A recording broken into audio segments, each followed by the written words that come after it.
So you may remember Alisa from a first impressions video that I released a while ago. Well, I'm happy to tell you that I've played and finished it for a full review this time around. There is a thing or two that I want to say first before we continue on with that. Firstly, some of the footage you see here is no longer, well, may no longer represent some sections of the game due to a developer's cut update that was added to the game during my playthrough. I did start over to play from the very beginning, but I didn't re-record any of that footage. There honestly isn't much of a difference in the beginning of the game outside of one cutscene being added, and I'm not going to show you the full game, and I also hadn't played through the full game by the time that update hit, so it's not like I'll know the differences for the late game or anything like that, but for the most part, for the purposes of this review, you're not going to see anything that deep into the game anyway. I just wanted to let you know in case you see some footage and you are someone who's played the game and, you know, you want to say like, Daryl, this footage is clearly not the most recent version of the game. What are you doing? I know. I'm just covering my ass. I know. Why did I say ass like that? Secondly, and this is regarding DuoQ, queue up with us. DuoQ is still on for more reviews, but due to how busy things are with Dion and I's jobs, I can't say when we'll have the Xenoblade Chronicles Where We Stand ready. With that said, we both finished the game. So, yay, that's finished. And just to give another cookie in the meantime to let you know what game is coming next after Xenoblade Chronicles, that game will be Rollerdrome, which I already finished. It's not a very long game. High replayability though, but it's not a very long game. Dion, I believe, still needs to finish it if he hasn't finished it already. I have to double check with him on that. And obviously after Rollerdrome, we will go back to Xenoblade Chronicles with Xenoblade Chronicles 3, which is something we're currently both playing. So we've got about 3 Where We Stands coming.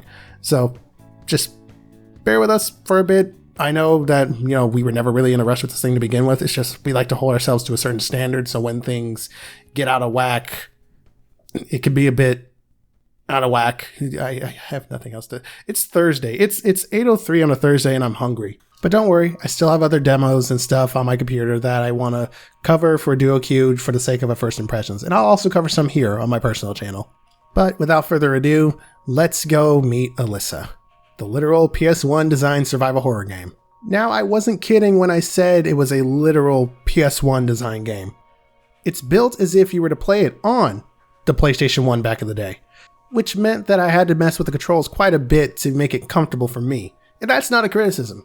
I actually think that's really cool. Another thing to note is that this also counts visually. So the game style will very much take after the PlayStation 1 style, or at least the old low poly style that we know of from games back in the day. Beyond that, the game is your standard 90s survival horror game, from the campy dialogue and voice acting to the tank controls. That's right. Tank controls. Everyone loves those, right?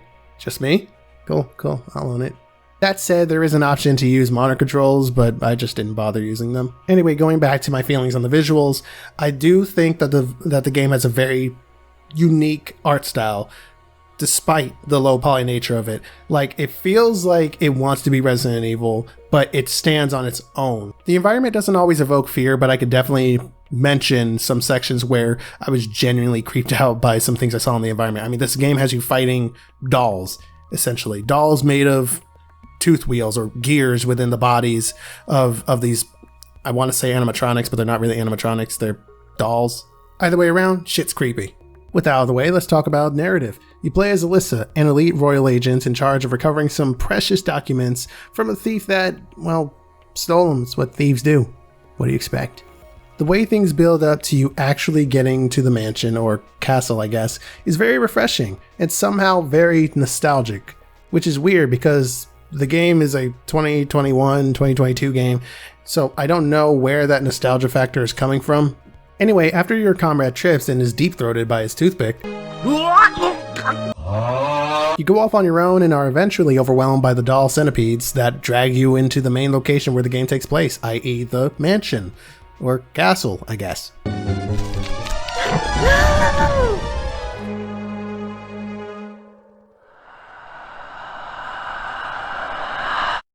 And that's all I'll say on the story for the sake of spoilers. I've got to say that the story had me intrigued from beginning to end, and I might just play through the newly added New Game Plus just to see what else I missed that I can piece together.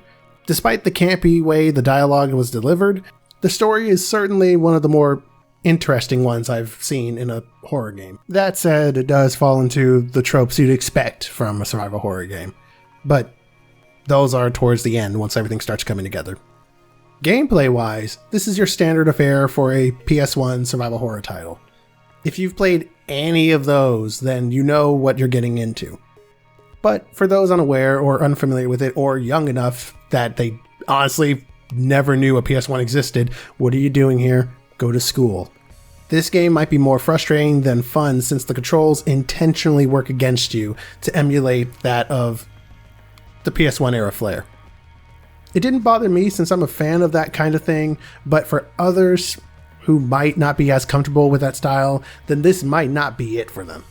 And before you say it, yes, I know. PS1 games were limited in capability due to tech. But in this day and age of retro gaming making a boom with some new shooters now giving off the flair, and I say flair, I'm saying flair a lot right now, of old school Doom or Wolfenstein or Duke Nukem, etc., I'd classify this as a style by this point, a stylistic choice. Much like pixel games, pixel art graphic games are a kind of style.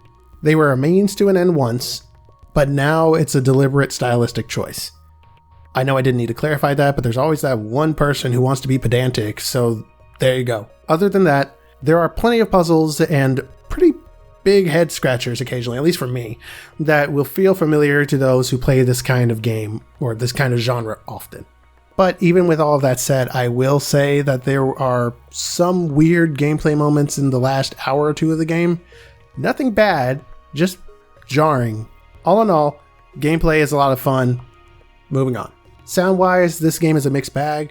Overall, the game sounds great and really captures how games used to sound back in the day in the PlayStation 1 era, but the balancing of the audio is where I have a problem with it. I didn't see any ways to tweak the sound either, so unless I'm wrong, then I go so far as to say that there is none. Some musical scores will play louder than others, and some sounds will be quieter than I would deem necessary, personally. There is an argument to be made that this was likely intentional as well, but when it comes to stuff like this, I prefer having the option to tweak things to, save my ears.